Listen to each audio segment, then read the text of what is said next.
اعوذ باللہ من الشیطان الرجیم، بسم اللہ الرحمن الرحیم۔ پارہ نمبر 17 سورۃ الحج اور آیت نمبر 39۔ اذن دیا گیا للذین ان لوگوں کو یقاتلون جن سے لڑتے ہیں، بأنہم کیونکہ وہ ظلموا ان پر ظلم کیا گیا، وإن اللہ بے شک اللہ علی اوپر نصرہم ان کی مدد پر لقدیر قادر ہے۔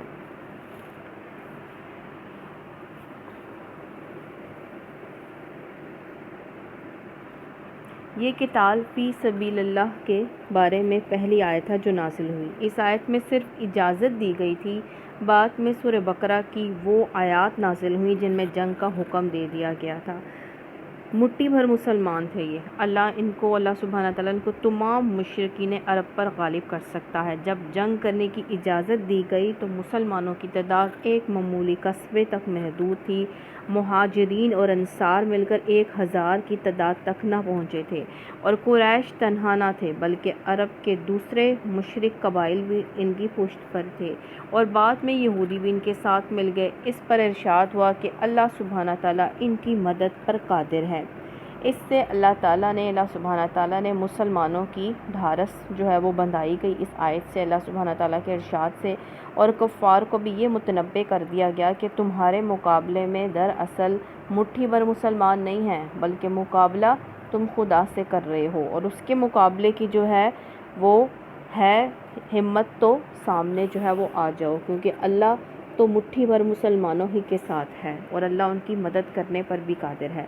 اللہ زینہ جو لوگ اخرجوا نکالے گئے، من دیارہم اپنے گھروں سے یا شہروں سے، بغیر حق نہ حق، الا مگر ان یقولوا کہ وہ کہتے ہیں ربنا اللہ ہمارا رب اللہ ہے، ولولا اور اگر دفع اللہ نہ دور کرتا دفع اللہ الناس لوگوں سے، اللہ دور نہ کرتا لوگوں سے، بعدہم ان کی بعض کو ببعض بعض سے، لہدمت تو ڈھا دیے جاتے، صوامع خانقاہیں، وبیع و صلوات گرجے، مسجد و مساجد و مسجدیں، یذکر ذکر کیا جاتا ہے، فیہا اس میں، فیہا اسم اللہ ان میں اللہ کا نام، کثیرا کثرت سے، وَلَيَنْصُرَنَّ اللَّهُ اور البتہ ضرور مدد کرے گا اللہ من ینصرہ جو اس کی مدد کرتا ہے، ان اللہ بے شک اللہ لقوی عزیز طاقت والا اور غالب ہے۔ اب اس آیت میں بتایا جا رہا ہے کہ کچھ لوگوں نے ہجرت کی، کس کے لیے؟ دین کے لیے، اور اپنا سب کچھ چھوڑ دیا ہے۔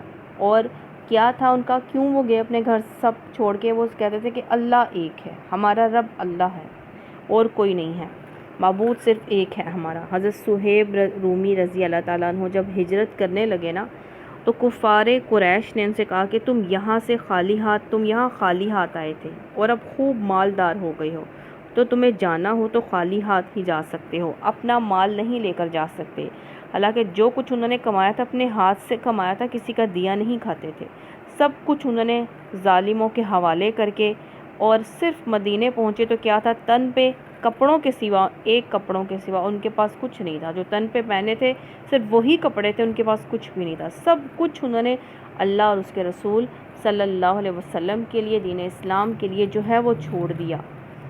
حضرت ام سلمہ اور ان کے شوہر ابو سلمہ رضی اللہ تعالیٰ عنہما اپنے دودھ پیتے بچے کو لے کر ہجرت کے لیے نکلے۔ ام سلمہ رضی اللہ تعالیٰ عنہ کے خاندان نے رستے میں روک لیا اور کہا، ابو سلمہ تو جہاں جی چاہے جاؤ، مگر ہماری لڑکی کو لے کر نہیں جا سکتے۔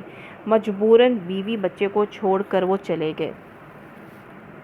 ابو سلمہ کے خاندان والے آگے بڑھے، انہوں نے کہا بچہ ہمارے قبیلے کا، اسے ہمارے حوالے کر دو۔ اس طرح بچہ بھی ماں اور باپ دونوں سے چھین لیا گیا۔ تقریباً 1 سال تک حضرت ام سلمہ رضی اللہ تعالیٰ عنہ بچے اور شوہر کے غم میں تڑپتی رہیں، اور آخر بڑی مصیبت سے اپنے بچے کو حاصل کر کے مکے سے اس حال میں نکلی کہ اکیلی عورت گود میں بچہ لیے اونٹ پر سوار تھی، اور ان راستوں پر سے گزر رہی تھی جن پر سے مسلح قافلے یعنی کہ فوج در قافلے بھی جو ہیں وہ اسلحے سمیت قافلے بھی گزرتے ہوئے ڈرتے تھے۔ تو یہ کیوں کیا انہوں نے؟ اللہ کے لیے۔ تو آج ہمیں اتنی قربانیاں تو نہیں دینی پڑی، آج تو دین پر چلنا بے حد آسان ہے، کوئی اتنی مشکلات نہیں ہیں۔ تو یہ لوگ تھے جنہوں نے مشکلات کاٹی ہیں۔ اللہ سبحانہ تعالیٰ فرما رہا ہے کہ اگر اللہ کے دین حق کے لیے کوشش نہ کی جائے گی نا، اس کی سربلندی کے لیے، تو باطل کی اگر سرکوبی نہ کی جائے تو باطل کے غلبے سے دنیا کا امن و سکون جو ہے وہ قائم نہ رہے گا، اور اللہ سبحانہ تعالیٰ کا نام لینے والوں کے لیے کوئی عبادت خانہ بھی جو ہے وہ باقی نہ رہے گا۔ صوامیوں خانقاہ یعنی کہ یہودیوں کی عبادت گاہیں اور مسجد مسلمانوں کی عبادت خانے، وہ اس میں نام نہیں رہے گا کہ اللہ کا نام لینے والا کوئی نہیں رہے گا جب تک اللہ تعالیٰ باطل کو جو ہے وہ سرکوب نہ کرے گا۔ تو اللہ سبحانہ تعالیٰ نے فرمایا اللہ تعالیٰ کی مدد جو ہے ان کے ساتھ ہوتی ہے جو اللہ کے لیے سب کچھ چھوڑ چھاڑ کر، انہوں نے گھر چھوڑے، اپنے اہل و عیال چھوڑے، اپنی زمینیں چھوڑی، سب کچھ اللہ کے لیے چھوڑا، تو اللہ تعالیٰ فرماتے ہیں کہ بے شک اللہ طاقت والا غالب ہے، اور اللہ کی مدد ان کے ساتھ شامل ہوتی ہے جو اللہ کے لیے ہجرت کرتے ہیں۔ اللہ زینہ وہ لوگ جو امکناہم اگر ہم دسترس دیں انہیں، دسترس یعنی کہ حکومت دیں، فی الارض زمین میں، اقام الصلاۃ قائم کرے نماز، وآتوا الزکوٰۃ اور ادا کرے زکوٰۃ، وامروا اور حکم دے بالمعروف نیک کاموں کا، ونہوا اور وہ روکے عن المنکر برائی سے، وللہ اور اللہ کے لیے عاقبۃ الامور انجام کار تمام کام کا، یعنی کہ اللہ ہی کے لیے جو ہے جو اللہ تعالیٰ انجام کرے گا تمام کاموں کا۔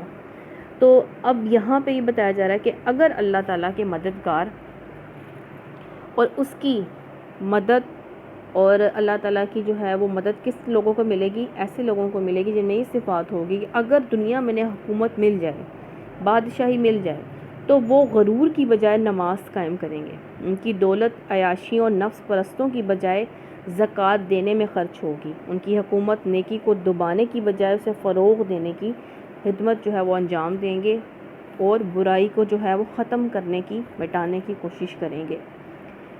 یعنی یہ فیصلہ کہ زمین کا انتظام کس وقت کسے سونپا جائے، دراصل اللہ سبحانہ تعالیٰ ہی کے ہاتھ میں ہے۔ مغرور بندے اس غلط فہمی میں ہیں کہ زمین اور اس کے بسنے والوں کی قسمتوں کے فیصلے کرنے والے وہ خود ہیں، مگر جو طاقت ایک ذرہ سے بیج کو تناور درخت بنا دیتی ہے، تو اس کی یہ قدرت ہے کہ جن کے دبدبے کو دیکھ کر لوگ خیال کرتے ہیں کہ بھلا ان کو کون ہلا سکے گا، انہیں کون گرا سکے گا، تو دنیا کے لیے نمونہ عبرت بن جاتے ہیں۔ کون؟ یہ اللہ کی شان ہے، جن کو دیکھ کر لگ رہا ہوتا ہے کبھی ہل نہیں سکیں گے، تو اللہ تعالیٰ فرما رہے ہیں کہ ہر کام انجام اللہ تعالیٰ ہی جانتا ہے کہ کیا انجام ہونا ہے، اور جنہیں دیکھ کر کوئی گمان بھی نہ کر سکتا ہو کہ یہ کبھی اٹھ سکیں گے، انہیں اللہ تعالیٰ ایسا بلندی جو ہے وہ عطا فرماتا ہے، سر بلند کر کے دنیا میں ان کی عظمت اور بزرگی کے ڈنکے بجا دیتا ہے، یعنی کہ ان کی عزت ان کی بلندی جو ہے اللہ تعالیٰ ان لوگوں کو دیتا ہے جو اللہ کے لیے جو ہیں وہ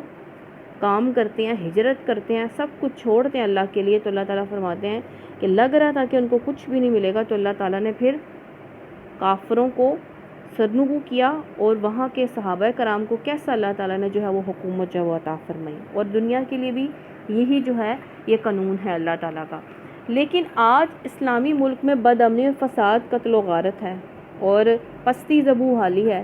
کیوں؟ اس کی وجہ یہ ہے کہ اللہ تعالیٰ کے بتلائے ہوئے راستے کو اختیار کرنے کی بجائے مغرب کے جمہوری اور لادینی نظام کے ذریعے فلاح کامرانی حاصل کرنا چاہتے ہیں، کامیابی چاہیے مغرب کے جمہوری اور لادینی نظام کو اپنا کر، تو کامیابی تو ملے گی جب اللہ کے قانون پہ جو ہے وہ عمل کیا جائے گا، جو اللہ نے قوانین بنائے ہیں زندگی گزارنے کے، تو یہ ناممکن ہے کہ مغرب کے طریقوں پر چلے گی اور کامیابی ملے گی۔ اگر اقامت صلاۃ، زکوٰۃ اور امر بالمعروف اور نہی عن المنکر کا اہتمام نہیں کریں گے اپنی ترجیحات میں جو ہے یہ ہم نہیں رکھیں گے، سر فہرست نہیں رکھیں گے، کیا نماز قائم کرنا، زکوٰۃ دینا، نیکی کا حکم دینا، برائی سے روکنا، تو پھر کیا ہوگا؟ پھر یہ ہوگا کہ تمام جو ہماری حکومت جو ہے، کوئی بھی اسلامی ملک ترقی نہیں کر سکتا۔ کامیابی کب تک ہے؟ جب تک وہ اللہ اور اس کے رسول صلی اللہ علیہ وسلم کے بتائے ہوئے احکامات پر جو ہے وہ چلتا رہے گا، تو وہ ملک ترقی جو ہے وہ کرتا رہے گا۔ وَيُكَذِّبُوكَ اور اگر تمہیں جھٹلائیں، فَقَدْ كَذَّبَتْ اور جھٹلایا قبلہم ان سے قبل، قوم نوح وعاد وثمود ان سے قبل نوح کی قوم کو، اور عاد کی قوم کو، سمود کی قوم کو۔ اب اللہ سبحانہ تعالیٰ نبی صلی اللہ علیہ وسلم کو یہاں تسلی دے رہے ہیں کہ اگر آپ کو یہ جھٹلا رہے ہیں کفار مکہ، تو آپ پریشان نہ ہوں، پہلے بھی یہ پہلے بھی انبیاء کو جو ہیں، پہلے کی جو قومیں تھیں وہ بھی اپنے انبیاء کو جھٹلاتی رہی ہیں. وہ قوم ابراہیم، اور ابراہیم علیہ السلام کی قوم نے بھی جھٹلایا، اور قوم لوط اور قوم لوط کی جو ہے وہ قوم نے بھی جھٹلایا اپنے نبی کو، حضرت لوط علیہ السلام کو.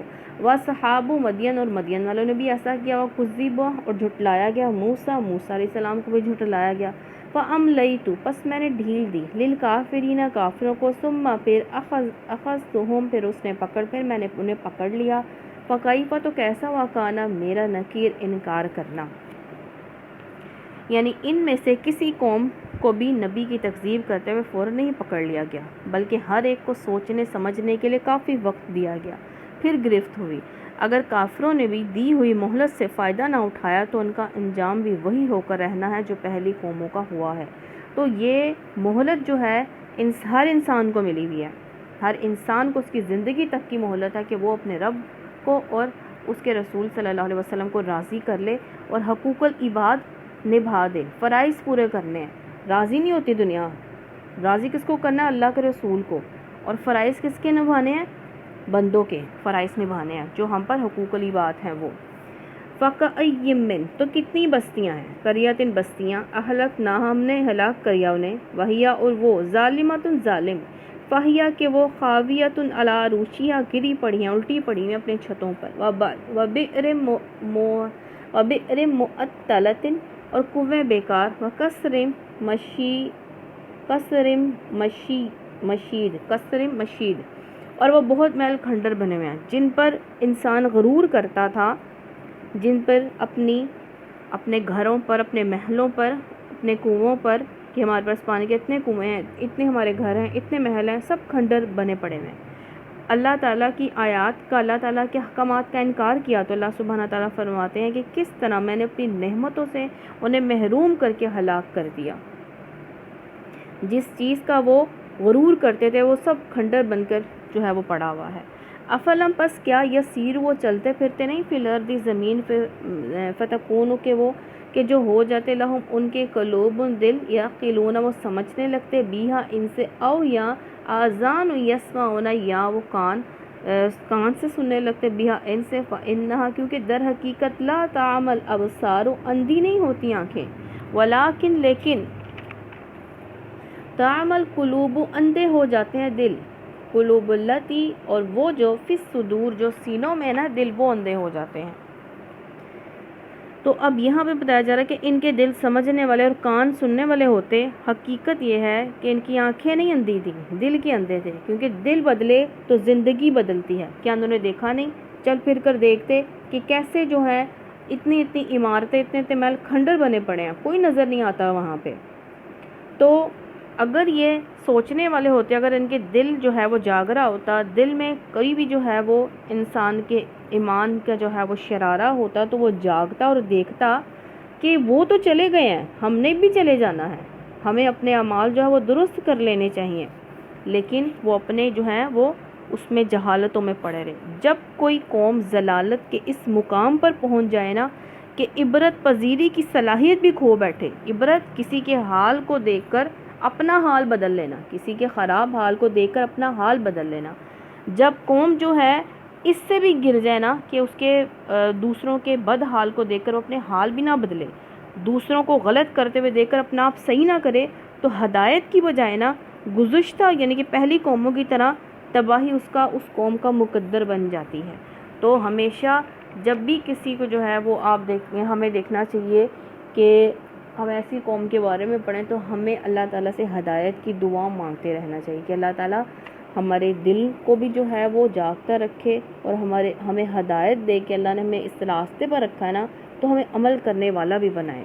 وَيَسْتَعْجِلُونَكَ، اور وہ تم سے جلدی مانگتے ہیں بِالْعَذَابِ، عذاب. وَلَا يُخْلِفَ اللَّهُ، اور ہرگز خلاف نہیں کرے گا اللہ وعدہ اپنے وعدے کے. وَإِنَّ، بے شک. یوماً، ایک دن. عِندَ رَبِّكَ، تیرے رب کے ہاں. کَأَلْفِ سَنَةٍ، 1000 سال کے مانے تھے مِمَّا، اس سے جو تَعُدُّونَ تم گنتے ہو. اب اس لیے یہ لوگ کہتے ہیں کہ نبی صلی اللہ علیہ وسلم کو کہتے تھے، آپ کہتے ہیں کہ ہم نہیں مانیں گے تو عذاب آ جائے گا، تو آ کیوں نہیں جاتا؟ تو اللہ تعالیٰ فرما رہا ہے کہ ہرگز اللہ تعالیٰ اپنے وعدے کے خلاف نہیں کرے گا. جو اللہ نے وعدہ کیا نا عذاب آئے گا، قیامت آئے گی. اس لیے یہ لوگ تو اپنے حساب سے جلدی کرتے ہیں. لیکن اللہ کے حساب میں ایک دن بھی 1000 سال کا ہے۔ اس اعتبار سے وہ اگر کسی کو ایک دن یا 24 گھنٹے کی جو ہے وہ مہلت دینا تو 1000 سال جو ہے وہ بنتی ہے مہلت۔ نصف یوم کی نصف یعنی کہ آدھے دن کی مہلت دے تو 500 سال بنتی ہے۔ ایک گھنٹے کی مہلت مل جانے کا مطلب ہے کم و بیش 40 سال کی مہلت ہے انسان کے پاس۔ وہ مہلت کس چیز کی ہوتی ہے؟ امتحان میں ہے ہم، ہمارا امتحان کے لیے ہمیں یہ ملی ہے زندگی کہ ہم کیا کرتے ہیں۔ شدت ہولناکی کی وجہ سے نا قیامت کے دن 1000 جو سال ہے نا، بلکہ ایک دن جو ہے 1000 سال ہی بلکہ بعض کو 50,000 کا جو ہے سال کا لگے گا دن۔ تو اس میں بتایا جا رہا ہے کہ اللہ سبحانہ تعالیٰ کے فیصلے ہماری گھڑیوں ہمارے کیلنڈروں کے لحاظ سے نہیں ہوتے۔ آج ایک صحیح یا غلط روش اختیار کی اور کل اس کے اچھے یا برے نتائج اللہ تعالیٰ فوراً سے ظاہر نہیں کر دیتا۔ اللہ تعالیٰ نے مہلت دی ہوتی ہے، اور جو مہلت کا وعدہ جو اللہ تعالیٰ نے وقت پورا کر دیتا ہے نا، پھر اس کے عذاب کا جو وعدہ ہوتا ہے نا وہ پورا ہو کر رہتا ہے، چاہے وہ دنیا کا ہو، چاہے وہ قبر کا ہو، چاہے وہ حشر کا ہو۔ ایک وقت اور مہلت انسان کو ملی ہے۔ وَكَأَيٍّ مِّن قَرْيَةٍ کتنی بستیاں ملی تو میں ڈھیل دی ان کو، لہا ان کو، وَهِيَ ظَالِمَةٌ وہ نفس وہ ظالم تھی، ثُمَّ أَخَذْتُهَا پھر میں نے پکڑا انہیں، وَإِلَيَّ الْمَصِيرُ اور میری طرف لوٹ کر آنا ہے۔ اللہ تعالیٰ فرما رہے ہیں پہلے بھی کتنی بستیاں دی، کتنی مہلت دی۔ جب مہلت پوری ہوئی تو اللہ تعالیٰ فرماتے ہیں کہ ان کا میرا عذاب جو ان پر آ گیا۔ قل فرما دیجئے یا ایھا الناس اے لوگو، انما اس کے سوا، انا لکم سوا نہیں میں تمہارے لیے نذیر ڈرانے والا، مبین صاف صاف۔ اب آپ صلی اللہ علیہ وسلم یہ فرما رہے ہیں کہ میں صرف خبردار کرنے والا ہوں۔ آگے فیصلہ کرنا اللہ سبحانہ تعالیٰ کا کام ہے کہ وہی طے کرے گا کہ کس کو کب تک مہلت دینی ہے اور کب کس صورت میں اس پر عذاب جو ہے وہ آئے گا۔ اسی لیے آپ صلی اللہ علیہ وسلم نے فرمایا تھا نا کہ زندگی کو غنیمت جانو موت سے پہلے، فارغ وقت کو غنیمت جانو مصروفیت سے پہلے۔ تو آپ نے فرمایا میں تو خبردار کرنے والا ہوں، ڈرانے والا ہوں تمہیں تمہارے برے انجام سے۔ فالذین پس جو لوگ آمنوا ایمان لائے، وعملوا الصالحات انہوں نے عمل کیے اچھے، لہم مغفرۃ ورزق ان کے لیے بخشش ہے اور رزق ہے کریم باعزت۔ مغفرت سے مراد خطاؤں اور کمزوریوں اور لغزشوں سے چشم پوشی، درگزر، عمدہ رزق عزت کے ساتھ بٹھا کر جو ہے وہ دیا جائے گا۔ اللہ تعالیٰ کیسے کریں گے؟ چشم پوشی کریں گے، اس کو ایسے معاف کریں گے کہ اس کے گناہ جو ہے وہ مٹ جاتے ہیں۔ جب اللہ تعالیٰ معاف کرتے ہیں نا تو نامہ اعمال سے انسان کے گناہ مٹ جاتے ہیں، اور ایک آیت میں یہ بھی آیا ہے کہ گناہوں کی بجائے نیکیاں لکھ دی جاتی ہیں۔ اگر اللہ سبحانہ تعالیٰ سے انسان توبت نصوح کرے، خالص توبہ کرے، اپنے گناہوں پر شرمندہ نہ کرنے کا ارادہ اور شرمندہ ہو کر رو کر وہ اللہ سے معافی مانگے۔ والذین سعوا جن لوگوں نے کوشش کی، فی آیاتنا ہماری آیات میں، معاجزین پست کرنے کے در پہ ہو گئے، وہ اولئک وہی اصحاب الجحیم دوزخ والے ہیں۔ معاجزین کا مطلب ہے کہ یہ گمان کرتے ہیں کہ ہمیں عاجز کر دیں گے، تھکا دیں گے، اپنی گرفت کرنے پر قادر نہیں ہو سکیں گے، ان کی گرفت کرنے پر قادر نہ ہو سکیں گے، اس لیے وہ ایسے سمجھتے ہیں، ہماری آیات کو کچھ نہیں سمجھتے اور ہمارے بارے میں ایسا گمان کرتے ہیں، اس لیے کہ وہ مرنے کے بعد دوبارہ اٹھنے کے نا کافر ہیں، انکاری ہیں، حساب کتاب کے انکاری ہیں۔ اگر کسی کو یہ پتہ چل جائے کہ ہم نے، اور یقین ہو جائے کہ ہم نے مرنے کے بعد دوبارہ اٹھنا ہے اور ہر ایک عمل کا حساب دینا ہے، تو وہ ایسی باتیں نہیں کرتا۔ وما اور نہیں ارسلنا بھیجا ہم نے من قبلی کا ہم سے پہلے میں رسول ان کوئی رسول، ولا نبی اور نہ نبی، الا مگر جب اذا تمنا اس نے آرزو کیا، القى الشیطان ڈالا شیطان میں، فی امنیتہ اس کی آرزو، وینسخ اللہ پس ہٹا دیتا ہے اللہ ما یلقی الشیطان جو ڈالتا ہے شیطان، ثم پھر یحکم اللہ اللہ مضبوط کر دیتا ہے آیاتی اپنی آیات، واللہ اور اللہ علیم حکیم جاننے والا اور حکمت والا ہے۔ اب تمنا کا ایک مطلب ہے، معنی ہے خواہش آرزو، دوسری معنی تلاوت کے ہیں، یعنی کسی چیز کو پڑھنا۔ تمنا کا لفظ اگر پہلے معنی میں لیا جائے تو مطلب یہ ہوگا کہ شیطان نے اس کی آرزو پوری کرنے میں رکاوٹیں جو ہیں وہ پیدا کر دی، رکھنے ڈالنا شروع کر دیے۔ اور رسول اور نبی کی، ہر رسول نبی کی آرزو کیا ہوتی ہے کہ زیادہ سے زیادہ لوگ ایمان لے آئیں تو شیطان رکاوٹیں ڈال دیتا ہے، زیادہ سے زیادہ لوگوں کو ایمان سے دور رکھنے کی جو ہے وہ کوشش کرتا ہے۔ اگر دوسرے معنی میں لیا جائے تو مراد یہ ہوگی کہ جب بھی اس نے کلام الہی لوگوں کو سنایا، شیطان نے اس کے بارے میں طرح طرح کے شبہ اور اعتراضات پیدا کر دیے، یعنی کہ جو کلام سنا دل میں طرح طرح سے شبہ اور اعتراضات پیدا کر دیے، عجیب عجیب معنی دے دیے۔ مطلب یہ ہے کہ اللہ شیطان کی دخل اندازیوں کے باوجود آخر کار نبی کی تمنا کو پورا کرتا ہے۔ نبی کی تمنا کیا ہوتی ہے؟ دین کا مشن فروغ پائے، اللہ کا دین پھیلے، وہ پورا کرتا ہے۔ دوسرا یہ کہ شیطان کے ڈالے ہوئے شبہات اور اعتراضات کو ذہنوں میں اللہ دور کر دیتا ہے، اور ایک آیت کے بارے میں جو الجھنے وہ لوگوں کے ذہنوں میں ڈالتا ہے نا شیطان، یہ جو ڈالتا ہے لوگوں کے ذہن میں، انہیں بعد کسی واضح تر آیت سے صاف کر دیا جاتا ہے۔ یعنی کہ پہلی کسی آیت میں کوئی شک و شبہ شیطان نے دل میں ڈال دیا، کیونکہ جب ہم قرآن پڑھتے ہیں نا تو وہ اس کی کوششیں زیادہ کہاں ہوتی ہیں؟ جو اللہ کے راستے پر ہے، جو اللہ کا کام زیادہ کر رہا ہے، جو اللہ کی نافرمانی کے کام کر رہا ہے، اسے وہاں پہ کوشش نہیں کرنی پڑتی۔ تو کیا کرتا ہے یہ آ کے ایک آیت پڑھی، دل میں الجھنے اور شبہات ڈال دیے، لیکن اللہ تعالیٰ فرماتے ہیں میں دور کر دیتا ہوں۔ جو اگر کوئی دل والا ہونا، جو دل سے سنے، پوری توجہ سے سنے اور اس کو ہدایت کی طلب ہو، تو اللہ تعالیٰ فرماتے ہیں ایک آیت کے بارے میں جو الجھنے ڈالتا ہے نا ذہنوں میں، تو میں انہیں کسی بعد والی آیت سے صاف تر کر دیتا ہوں۔ اللہ سبحانہ تعالیٰ جانتا ہے کہ شیطان نے کہاں خلل اندازی کی اور اس کے کیا اثرات ہوئے، اور اس کی حکمت ہر شیطانی فتنے کو جو ہے وہ توڑ دیتی ہے۔ تو اس لیے کہا گیا نا جب قرآن پاک پڑھے تو کیا پڑھنا چاہیے؟ اعوذ باللہ من الشیطان الرجیم، لیجعل، تاکہ بنائے وہ، ما یلقی، جو ڈالا شیطان و شیطان، فتنۃ للذین، ایک آزمائش ان لوگوں کے لیے، فی قلوبہم، ان کے دلوں میں، مرض، مرض ہے، والقاسیۃ، اور سخت قلوبہم، ان کے دل ہو گئے، وان الظالمین، اور ظالم، بے شک ظالم، لفی شقاق، ملوتا، سخت ضد میں، فی بڑی دور کی ضد میں پڑے ہوئے ہیں، بہت دور کی، بہت بڑی اور دور کی ضد میں پڑے ہوئے ہیں۔ وہ اس لیے ایسا ہونے دیتا ہے کون؟ شیطان، کہ اپنی ڈالی ہوئی خرابی کو نا فتنہ بنا دے ان لوگوں کے لیے جن کے دلوں کو نفاق، منافقت کا روگ لگا ہوا ہے، اور جن کے دل کھوٹے ہیں۔ حقیقت یہ ہے کہ ظالم لوگ نفرت میں بہت ہی دور نکل گئے ہیں۔ شیطان حرکتیں یہ اس لیے کرتا ہے کہ لوگوں کو گمراہ کرے، اور اس کے جال میں وہ لوگ پھنس جاتے ہیں جن کے دلوں میں کفر اور نفاق کا روگ ہوتا ہے، یا گناہ کر کے ان کے دل سخت ہو چکے ہوتے ہیں۔ یعنی کہ یہ القائے شیطانی، یعنی کہ جو دل میں شیطان بات ڈالتا ہے، اگر اہل نفاق اور شک اور اہل کفر و شرک کے حق میں فتنے کا جو ہے وہ ذریعہ بن جاتی ہے، تو دوسری طرف علم و معرفت کے حامل، جو علم رکھتے ہیں، جو جانتے ہیں، ان کے ایمان اور یقین میں اضافہ ہو جاتا ہے۔ ایک ہی آیت ہے، جن کے دل میں منافقت ہو، شک ہو قرآن کے بارے میں، تو ان کے دل میں کیا ہوتا ہے؟ اور منافقت بڑھ جاتی ہے، اور شک میں وہ پڑ جاتے ہیں۔ لیکن جس کے دل میں اللہ کی پہچان ہو، اور جسے علم ہو کہ جو کہہ رہے ہیں وہ اللہ کی بات ہی ہے، تو کیا ہوتا ہے؟ ان کے ایمان میں اضافہ ہو جاتا ہے۔ وہ سمجھتے ہیں کہ اللہ کی نازل کردہ بات یعنی قرآن پاک حق ہے، جن سے ان کے دل میں بارگاہ الہی میں جو ہے، ان کے دل جو ہے بارگاہ الہی میں جھک جاتے ہیں۔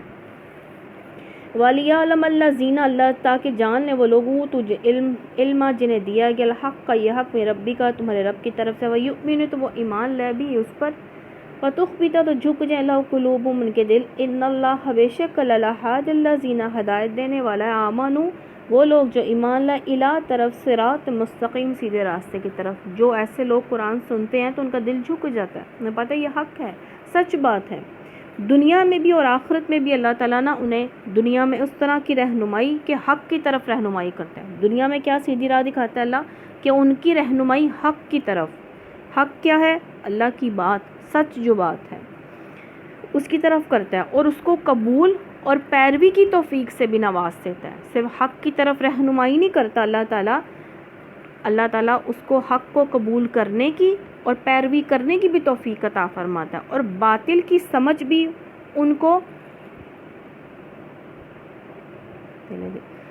لے لیتا ہے، اور اسے انہیں بچا بھی لیتا ہے۔ باطل کی سمجھ بھی لے لیتا ہے، یعنی کہ باطل نہیں انہیں سمجھ میں آتا، اور اسے انہیں بچا بھی لیتا ہے، باطل سے بچا بھی لیتا ہے۔ اور آخرت میں کیا سیدھی راستے کی رہنمائی ہوتی ہے کہ انہیں عذاب جہنم سے بچا کر جنت میں داخل فرمائے گا، اور وہاں اپنی نعمتوں اور دیدار سے انہیں نوازے گا۔ تو اللہ تعالیٰ ہمیں بھی نعمتوں سے، اپنے دیدار سے نوازے، اللہم انا نسألک جنت الفردوس ولا یزال الذین، وہ ہمیشہ رہیں گے کفروا جنہوں نے کفر کیا، فی مریت منہ شک میں، حتیٰ یہاں تک کہ تأتیہم الساعۃ آئے ان پر قیامت، بغتۃ اچانک، او یأتیہم یا آ جائے ان پر عذاب و عذاب یوم نقیم منحوس دن، منحوس دن یعنی کہ جس میں کوئی تدبیر کارگر نہ ہو، ہر کوشش الٹی پڑے، ہر امید مایوسی میں تبدیل ہو جائے، وہ دن جس روز قوموں پر جو ہے، جس روز کسی قوم کی بربادی کا فیصلہ ہو جائے، مثلا جس روز قوم نوح پر طوفان آیا تو وہ ان کے لیے منحوس ہی دن تھا نا، کیونکہ ان کی کوئی تدبیر جو ہے وہ چل نہ سکی۔